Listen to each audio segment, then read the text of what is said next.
بالعلم بل بالأدب تنال أعلى الرتب.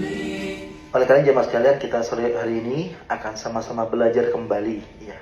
Mungkin di antara Bapak Ibu ada yang sudah pernah umroh, ada yang sudah pernah haji, bahkan sudah ada yang pernah mengikuti manasik ya di Indonesia namanya. Kita sore hari ini sama-sama mengupdate ilmu kita kembali tentang fikih umrohnya agar besok dalam melaksanakannya semakin mantap. Karenanya disebut dengan pemantapan manasik umroh jemaah sekalian, agar besok kita ini melaksanakannya atas dasar ilmu. Kenapa jemaah sekalian?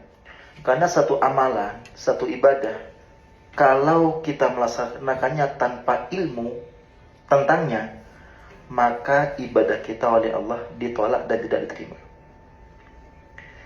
Hal ini sesuai dengan perkataan Imam Ibn Ruslan dalam kitab Sofwatul Zubat, فَكُلُّ مَنْ بِغَيْرِ إِلْمٍ يَعْمَلُ أَعْمَلُهُ مَرْدُودَةٌ لَا تُقْبَلُ. Yang terjemahnya, maka setiap seorang yang beramal tanpa mengetahui ilmu dari yang dia amalkan, maka amalnya tertolak dan tidak diterima oleh Allah Subhanahu wa taala. Tentunya kita sebagai hamba Allah yang akan beribadah tidak ingin rasa capek kita sia-sia di depan Allah Subhanahu wa taala. Tidak ingin hanya sebatas kita mendapat jasadnya umrah saja. Karena semua ibadah termasuk umrah itu ada jasad dan ruhnya. Ada seorang yang beribadah hanya mendapat jasadnya saja, belum mendapat ruhnya. Ada yang beribadah mendapat jasadnya karena dia melaksanakan, dan juga mendapat ruh daripada ibadah yang dia laksanakan. Kita sama-sama berusaha agar besok kita mendapatkan ruh dan jasadnya umrah itu sendiri jemaah sekalian, insyaallah. Sehingga semoga oleh Allah dipermudah, diberi kesehatan, diberi kelancaran sampai kita menggapai umrah yang makbul. Amin Allahumma amin ya rabbal alamin. Baik jemaah sekalian, saya akan masuk kepada pembahasan fikihnya ya, fikih umrahnya. Umrah ini nanti di dalamnya terdapat tiga hal yang harus kita ketahui dan kita akan melaksanakannya. Ada berapa? Ada tiga hal. Tiga hal ini kita harus pahami terlebih dahulu sebagai dasar untuk kita melaksanakan ibadah umrah ini. Pertama jemaah sekalian, dalam umrah terdapat rukun. Rukun ini adalah artinya pondasi. Artinya penentu. Definisi secara istilah fikih adalah hal-hal yang menjadi penentu sahnya umrah. Sehingga kalau satu di antara rukun umrah tidak terlaksana dalam berumrah, maka umrahnya batal. Ada berapa Bapak Ibu rukun umrah? Ada 5 hal. Pertama adalah ihram. Yang kedua adalah tawaf. Yang ketiga adalah sa'i. Yang keempat adalah cukur. Yang kelima adalah tertib. Ihram, tawaf, sa'i, cukur, dan tertib. 5 hal ini harus ada dalam berumrah. Kalau satu di antara 5 ini tidak ada dalam umrah, maka umrahnya batal. Sia-sia istilahnya. Datang ke Makkah Mukarramah, tapi satu di antara yang 5 tadi itu dalam rukun umrahnya tidak dilaksana. Pertama, ihram. Apa itu ihram ya mas kalian? Ihram adalah bahasa lain dari niat. Kalau dalam ibadah yang lain adalah niat bahasanya. Dalam umrah ataupun haji, niat itu berubah jadi ihram. Kenapa jemaah sekalian? Karena seorang ketika sudah berniat umrah atau berniat haji, maka dirinya sudah dalam keadaan berihram. Yang laki-laki namanya muhrim, yang perempuan namanya muhrimah. Jadi muhrim atau muhrimah ini adalah lebih tepatnya dipakai oleh orang yang berihram, niat umrah atau niat haji. Sehingga salah total kalau orang Indonesia mengatakan atau memakainya sebagai ungkapan dari pengakuan saudaranya yang sedarah umpamanya. Contoh, ini adik saya, ini adik perempuan saya, ini semuhrim denganku umpamanya. Ini perempuan tidak semuhrimah denganku umpamanya. Maka itu salah. Yang benar adalah ini semahram denganku, ini tidak semahram denganku. Kenapa? Karena muhrim dan muhrimah adalah bagi orang yang berihram. Kenapa jemaah sekalian? Karena sejak dia berniat, berlaku atasnya larangan-larangan ihram. Nanti akan dibahas di kewajiban umrah. Sampai kapan? Sampai dirinya halal. Dengan apa halal didapat? Dengan tawaf yang sah, dengan sa'i yang sah, dan cukur yang sah. Kalau sudah seperti itu, maka dirinya halal kembali sebagaimana sebelum berihram. Itu tentang ihram atau niat umrahnya. Pelafatannya jamaah sekalian, labbaik Allahumma umratan. Kalau yang lebih maksimal, nawaitu al-umrata wa ahramtu biha lillahi ta'ala. Yang kedua jamaah sekalian, tawaf. Tawaf secara bahasa adalah muter-muter atau memutari.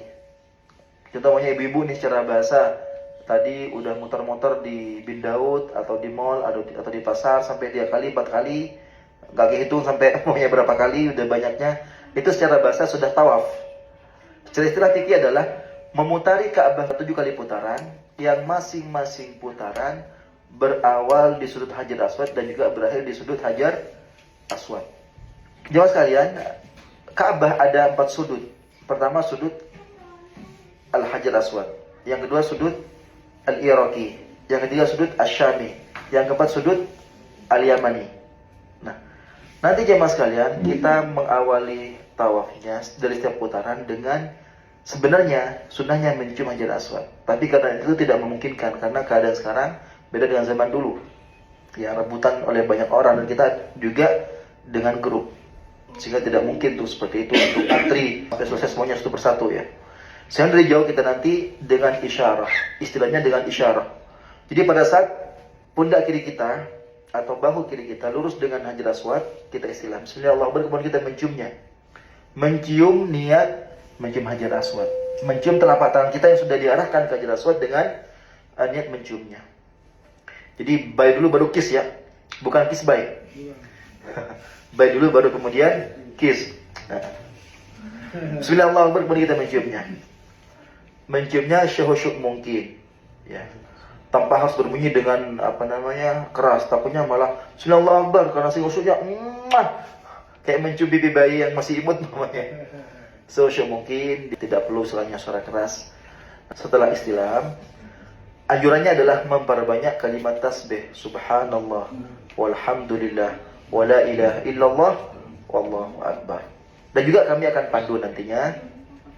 Dan mohon jemaah sekalian, nanti yang bersama grup, receiver dibawa pada saat kumpul ya. Untuk kita nanti pelaksanaan tawafnya memakai receiver, insyaallah.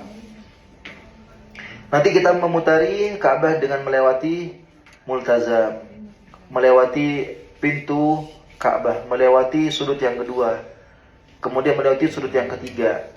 Antara yang kedua sama yang ketiga disebut dengan Hijr Ismail. Sampai kita nanti tiba di sudut yang keempat. Di sudut yang keempat atau rukun Yamani, sunnahnya kita adalah mengusapnya. Tapi karena itu tidak memungkinkan, kita dari jauh juga isyarah. Istilahnya dari isyarah Bismillahirrahmanirrahim Akbar tanpa menciumnya, niat mengusap rukun Yamani tadi. Baru setelah dari rukun Yamani ke Hajar Aswad, kita dianjurkan memperbanyak doa Rabbana atina fid dunya hasanah wa fil akhirati hasanah wa qina adzabannar. Sampai kita nanti tiba di Hajar Aswad kembali. Kita nanti mengulanginya berapa kali? 7 kali putaran. Adapun syarat sahnya tawaf nanti akan saya bahas di bis biar lebih fokus nanti sebelum sampai di Mekah. Kemudian yang ketiga, sa'i. Sa'i secara bahasa adalah berusaha, karena dulu Siti Hajar berusaha antara Safa dan Marwah mencari air untuk putranya Nabi Ismail. Dan perjalanan tersebut dalam syariat Rasulullah menjadi salah satu rangkaian ibadah umrah atau haji. Secara istilah sa'i adalah melintasi 2 bukit yaitu Safa dan Marwah sebanyak 7 lintasan yang berawal di Bukit Safa dan berakhir di Bukit Marwah. Jadi kalau antara Safa ke Marwah dihitung 1 lintasan. Kembali dari Marwah ke Safa lagi dihitung yang ke-2. Safa ke Marwah 3, Marwah ke Safa 4, Safa ke Marwah 5. Kembali di Marwah ke Safa 6, terakhir Safa ke Marwah. Jadi nanti kita bidayahnya atau mulainya di Bukit Safa, berakhirnya di Bukit Marwah. Kemudian perlu diketahui ada perbedaan antara tawaf dengan sa'i. Kalau tawaf tadi kan ya memutari, kalau sa'i adalah melintasi. Takutnya malah misal dari grup atau rombongan saya sendiri Takutnya sofa ke sofa dihitung satu lintasan. Jadinya bukan 7, melainkan kali 2, 14. Capek iya, pahala tidak Bapak Ibu.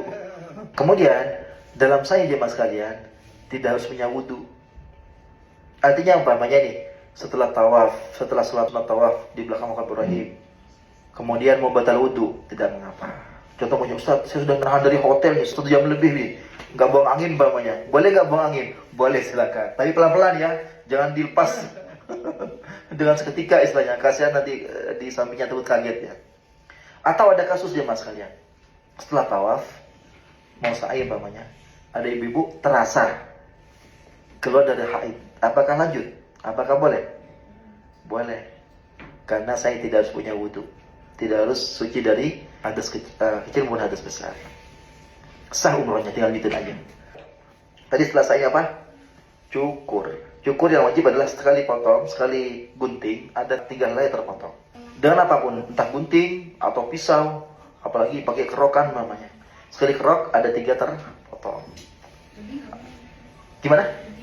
Lebih boleh. Nanti dibahas di sunnah-sunnah umroh untuk yang lebih. Yang terpenting minimal, yang wajib 3 helai terpotong sekali potong. Kemudian kelima adalah tartib. Apa itu tartib? Tartib adalah tersusun sesuai yang tadi saya urut satu persatu. Ihram dulu, baru kemudian tawaf. Setelah tawaf baru kemudian sa'i. Saya tidak sah kalau ada yang dibalik. Contoh mamanya, setelah kita ihram dari sini sampai ke Mekah, masuk Masjidil Haram, melihat tempat tawaf lagi rame, ada yang nawar, Ustaz, kita sa'i dulu yuk, kali aja setelah sa'i mamanya udah mulai renggang mamanya tempat tawaf. Sehingga sa'i dulu baru kemudian mau tawaf. Apakah sah? Tidak sah, karena tidak tertib. Itu 5 hal yang harus ada dalam ibadah umrahnya. Kita save terkait rukun. Yang kedua adalah wajib. Wajib jemaah sekalian definisinya adalah